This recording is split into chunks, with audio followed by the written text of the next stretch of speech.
추수감사절입니다. 추수감사절. 여러분, 추수감사절은 뭐 하는 날일까요? 오, 굿. 맞아요. 감사하는 고3이 돌아왔어. 우리 한동안 고3이 없었는데.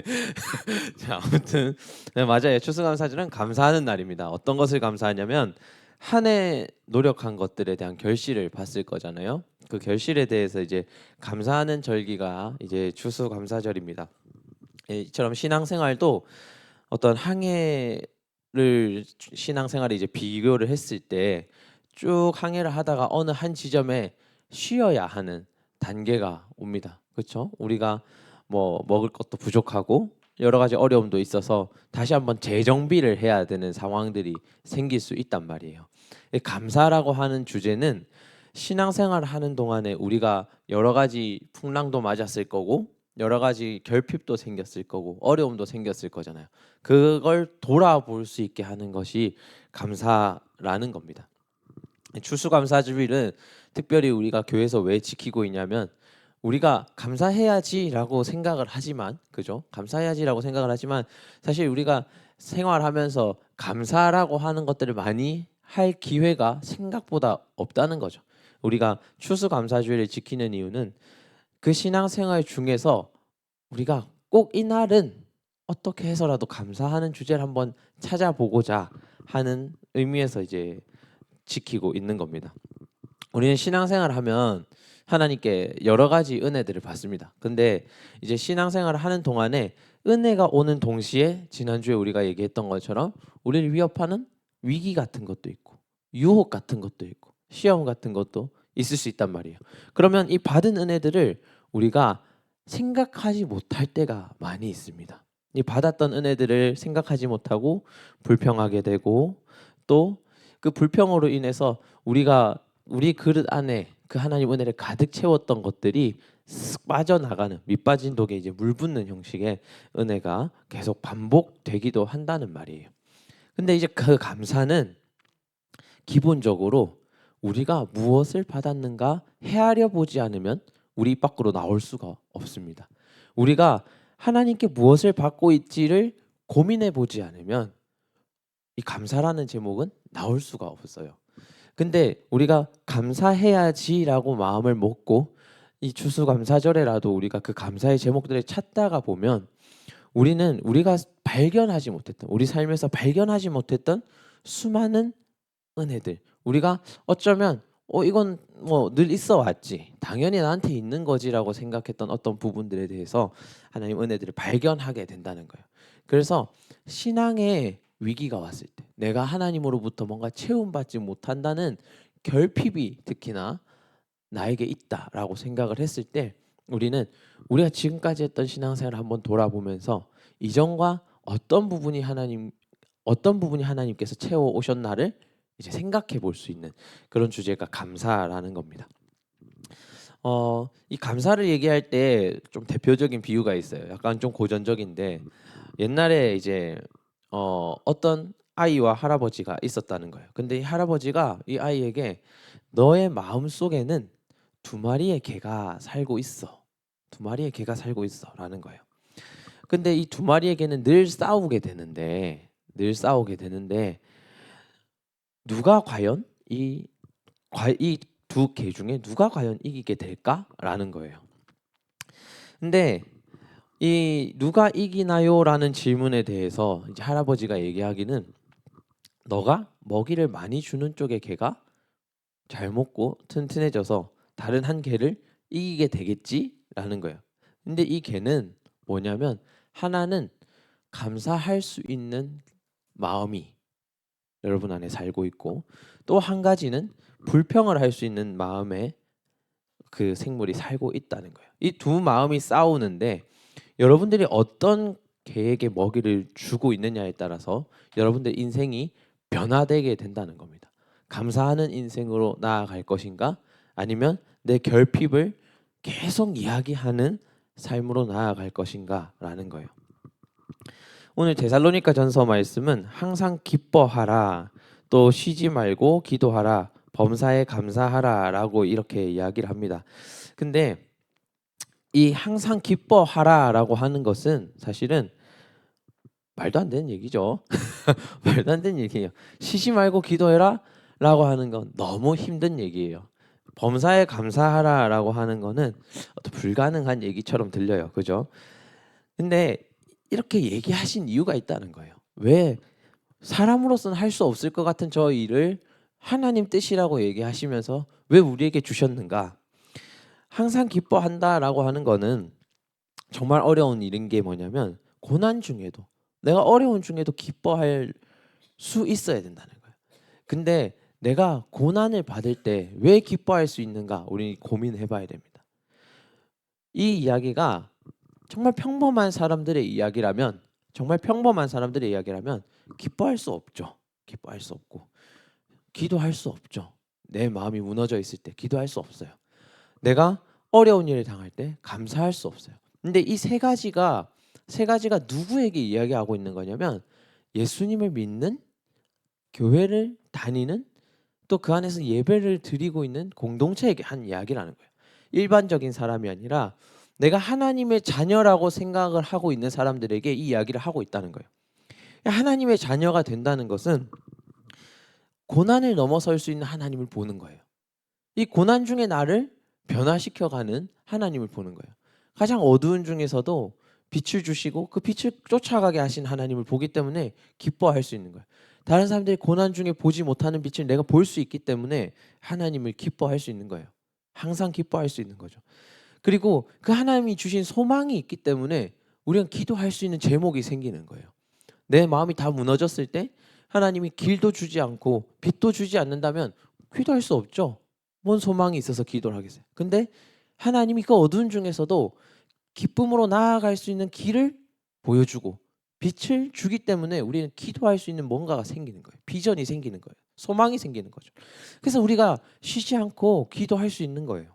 우리가 무너져 있는 순간에도 쉬지 않고 기도를 할 수 있다는 거예요. 그리고 그 기도가 반드시 이루어질 거라는 걸 우리는 아는 거예요. 하나님이 그렇게 신실하게 우리를 늘 변화시키시고 만들어 오시고 뭔가를 우리를 결핍을 채워 주시고 충만케 하셨기 때문에 오늘 기도가 반드시 이루어지리라는 걸 내가 아는 거예요. 그렇기 때문에 감사할 수 있는 거예요. 우리에게는 여러 가지 어떤 기도의 제목들 또 어떤 좌절의 경험들 그런 것들이 뭉쳐져 있어요. 우리 신앙생활에는 여러 가지 다양한 경험들이 컴플렉스하게 뭉쳐져 있기 때문에 우리는 감사의 제목을 별로 생각할 수 없지만 사실 여러분들이 이전부터 기도해오던 기도의 제목들이 여러분들 시간이 지남에 따라 여러분들이 느끼지 못하는 사이에 여러분들 삶에 스며들어 있다는 거예요. 그 스며들어 있는 기도의 제목들 덕분에 우린 감사할 수 있는데 우린 그것들을 꼼꼼히 생각해 보지 못한다는 거예요. 우린 기도하고 하나님께 기도하고 그 기도를 던져 놓아요. 근데 하나님은 그 기도를 꼼꼼하게 살피시고 이루신단 말이죠. 근데 우리가 정작 기도한 우리가 그 기도의 제목들이 이루어지고 있는지 정말 꼼꼼하게 살펴보고 있나? 나한테 주시기로 한 은혜를 하나님이 나한테 주셨는지 내가 체크해 보고 있나? 그냥 현실이 힘들어서 지금이 힘들어서 나 힘들어요 하나님 하지만 시간이 지난 뒤에 그 힘든 현실 하나님이 극복하게 하셨는지 나한테서 멀어지게 하셨는지 그것들을 우리가 꼼꼼하게 체크해 보고 있나 하는 것들이라는 거죠. 근데 가만히 생각해 보면 매일 현실이 힘들었지만 그 현실이 어느 순간 지워져 있고 나한테서 없어져 있고 극복되어 왔다는 거죠. 그것들을 우리가 살피는 시간을 감사의 시간이라고 하는 겁니다. 그래서 감사한다는 거는 내가 하나님으로부터 받았음을 깨닫는 순간이에요.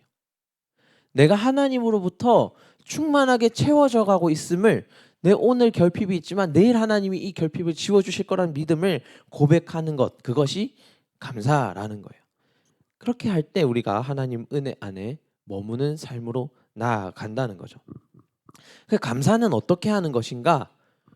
우리는 그 감사를 생각할 때 그냥 막연하게 오늘 내가 뭘 받았지 이렇게 감사하는 게 아니에요. 내가 기도했던 기도의 제목을 체크하는 거예요. 내가 하나님께 올려드렸던 그 하나님과의 대화, 기도의 제목, 내 소망을 하나님께 얘기했던 것, 내 좌절을 하나님께 얘기했던 것들을 그것들을 보는 거예요. 내 하나님께서 내 기도를 어떻게 들어오셨는지를 체크하는 것. 그것에서 감사가 시작된다는 거예요. 그 전도사님 예전에 기도할 때 기도 노트를 썼어요. 내 기도의 제목들을 쭉 나열했어요. 전도사님 의심이 좀 많은 사람이라 신앙생활을 하고 난 지 얼마 되지 않았을 때 과연 하나님이 내 기도도 들을까? 과연 하나님이 내 기도 10개를 하면 몇 개를 들어주실까? 이런 것들 이제 의심스러웠다는 거죠. 그래서 기도 노트에 내 기도 제목을 썼어요. 몇 개씩 썼어요. 그리고 매일 똑같은 기도를 똑같이 몇 번씩 한 적이 있어요. 근데 그 노트가 얼마 안 돼서 좀 버려졌어. 왜냐하면은 당장 이루어 주시지 않는 것 같았거든요. 전도사님이 제일 최대 고민이 두 가지가 있었어요. 뭐냐면은 그때 당시에 너무 교우 관계가 안 좋았어. 그리고 두 번째는 내가 너무 시험 성적이 낮게 나왔어. 내 미래가 너무 불투명하게 보였어. 그래서 내 먹고 살 게 있을까 과연 이런 고민들이 좀 있었어요. 그 두 가지가 전도사님 최대의 고민이었거든. 근데 안 되는 거예요. 자꾸 안 되는 거예요. 뭔가 시험 치고 뭐 중간고사 쳤는데 내신 성적 엉망으로 나오고 막 나는 평안하게 살아야지 하지만 옆에 있는 애들 찝쩍거리면 또 싸우게 되고 약간 이렇게 되는 그 죄의 굴레가 계속 반복되고 내 결핍의 굴레가 계속 반복되는 것을 보게 되는 거예요. 그래서 기도를 놓게 되는 거예요. 근데 전도사님이 한참 지난 뒤에 찾았어 그 기도 노트를 내가. 그래서 이렇게 뒤집어 까보는데 내 교우 관계가 좋아져 있는 거예요. 저 지금도 그 고등학교 친구들하고 단톡방이 있어요. 얘네들하고 막 일본 여행도 가고 막 이럴 때 막 쓰는 이상한 단톡방 있거든요. 이상한 변태들 모여 있는 단톡방이 있어요. 근데 이제 그렇게 이제 한 10년 이상 친구들과 계속 교우 관계를 가지고 갈 수 있을 만큼 좋아졌고 내가 내 삶, 내 비전을 고민하고 있었던 것들이 어떻게든 하나님으로부터 해결되어 왔고 이런 것들을 이제 보게 된다는 말이죠. 우리는 기도를 하나님 앞에 던져놓고 수거하지 않아요. 근데 우리가 하나님 앞에 감사를 느끼려면 하나님이 나의 결핍을 나의 기도를 들어주고 있다는 것을 우리가 느껴야 되는데 이걸 느낄 수 있는 수단을 우리는 포기하는 거예요. 하나님한테 기도를 던져놓고 언젠가 들어주시겠지 안 들어주시면 말고 이런 식의 태도가 우리 안에 있다는 거예요. 근데 우리가 그 기도의 제목을 모아놓고 한번 보자는 거예요. 내 기도를 하나님 들어주셨는지 보자는 거예요. 그리고 그것들을 채우셨다면 우리가 하나님 앞에 감사할 수 있는 거 아니겠어요? 하나님이 우리를 사랑한다고 하는데 여러분들 그 사랑함을 진짜 느껴보고 점검해 본 적이 있냐라는 거죠.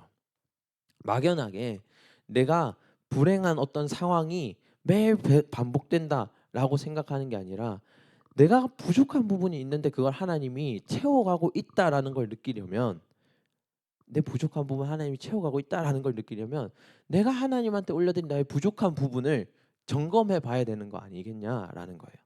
감사라는 것은 그렇게 진행이 되는 겁니다. 오늘 성경에 보면은 복음서 말씀에 어, 예수님을 찾아온 10명의 나병 환자가 있어요.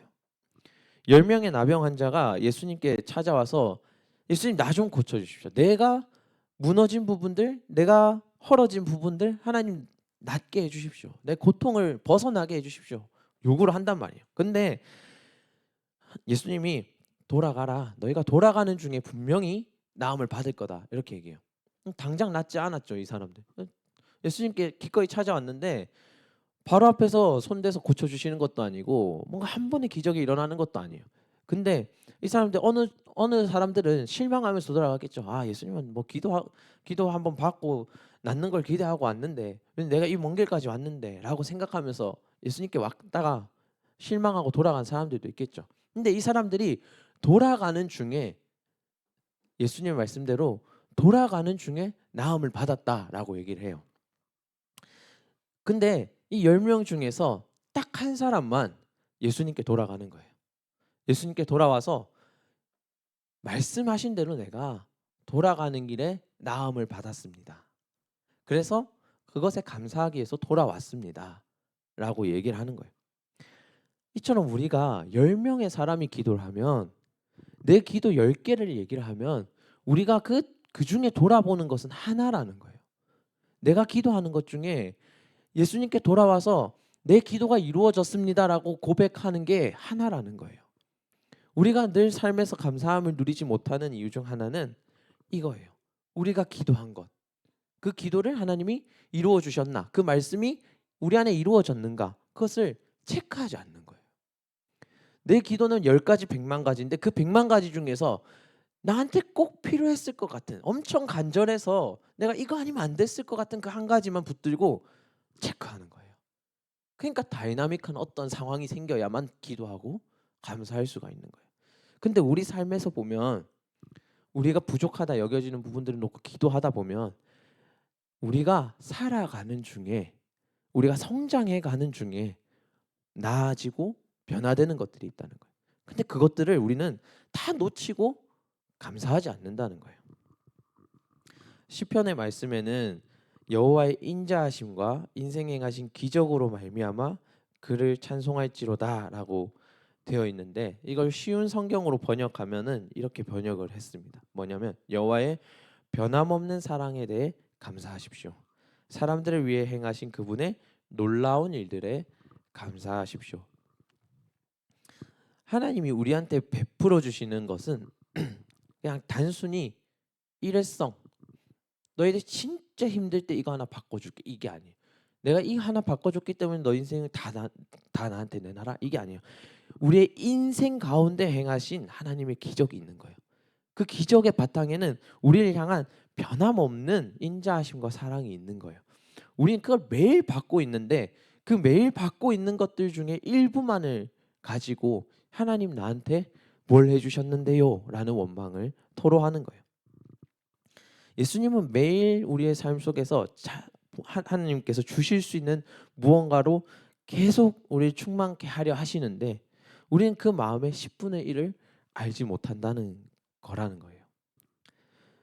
근데 우리가 그런 사람이기 때문에 그런 연약한 존재들이기 때문에 의식적으로 곱씹어보고 생각하고 감사하는 마음을 들여야 한다는 거예요. 예수님께 어떻게 우리가 그 사랑 받았어요 하나님, 내가 하나님 사랑 잘 받고 있어요를 고백하는가 하면은 감사라는 거예요. 내가 뭔가 하나님께 드릴 수는 없지만 하나님 주신 사랑을 내가 오늘도 받았음을 인정하는 거예요. 고백하는 거예요. 그게 감사라는 거예요.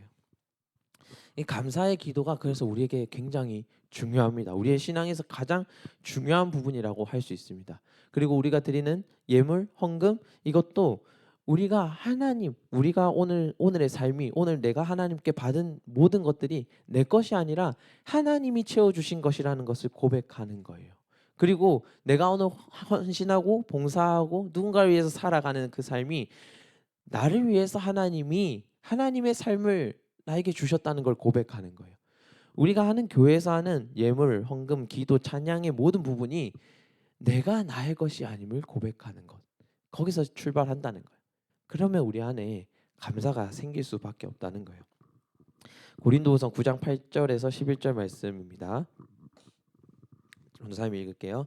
하나님이 능히 모든 은혜를 너희에게 넘치게 하시나니 이는 너희로 모든 일에 항상 모든 것이 넉넉하여 모든 착한 일을 넘치게 하게 하려 하심이라. 기록된 바 그가 흩어 가난한 자들에게 주었으니 그의 의가 영원토록 있느니라 함과 같으니라. 심는 자에게 씨와 먹을 양식을 주시는 이가 너희 심을 것을 주사 풍성하게 하시고 너희 의의 열매를 더하게 하시리니 너희가 모든 일에 넉넉하여 너그럽게 연보함은 그들이 우리로 말미암아 하나님께 감사하게 하는 것이라. 여러분들을 하나님은 충만하게 채울 준비가 돼 있다는 거예요. 여러분들이 연약하고 부족한 부분을 하나님이 여유롭게 하고 넘치게 해서 이제는 거기 머물러 있는 게 아니라 여러분들이 그 넘침으로 말미암아 누군가에게 또한 선한 영향력을 주게 할 준비가 돼 있다는 거예요. 그래서 하나님이 여러분들로 하여금 여러분들의 감사로 하여금 또 다른 누군가가 하나님께 감사할 수 있는 은혜와 감사, 나눔과 감사 이 선한 순환이 여러분 안에 다시 나타나게 하려는 하나님의 계획이 있다라는 거예요. 그래서 감사는 기적을 불러오는 통로가 됩니다. 여러분들 삶에 기적을 불러오고 다시 또 다른 감사를 불러오고 또 다른 회복을 불러오게 하는 그런 순간이 여러분들에게 감사가 준다라는 겁니다. 이 모든 일을 하시는 하나님의 이유가 있어요. 하나님이 이 모든 일들을 하시는 이유가 있어요. 그 이유가 무엇이냐면 그 신앙의 여정 속에서 내 마음이 갈라지고 무너지고 좌절될 때쯤에 하나님이 그 기도를 통해서 감사의 기도를 통해서 우리의 삶에 새로운 힘을 주시는 이유가 있다는 거예요. 그 이유가 뭐냐면 하나님이 우리의 아버지 되시기 때문이라는 거예요.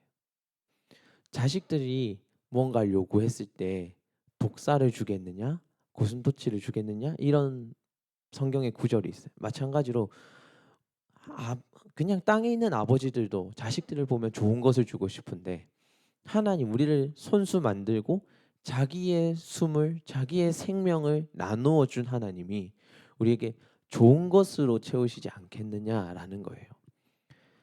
그런 하나님을 여러분들이 어, 진짜 발견했냐라는 거예요. 여러분들 기도 가운데.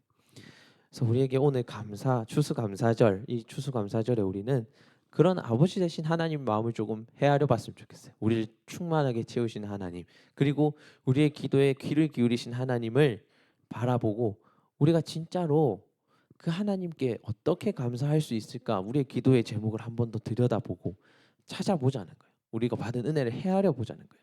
그 시간을 여러분들이 추수감사절로 보내기를 원합니다. 우리 시간 결단 찬양하며 나아가겠습니다. 오늘 결단 찬양은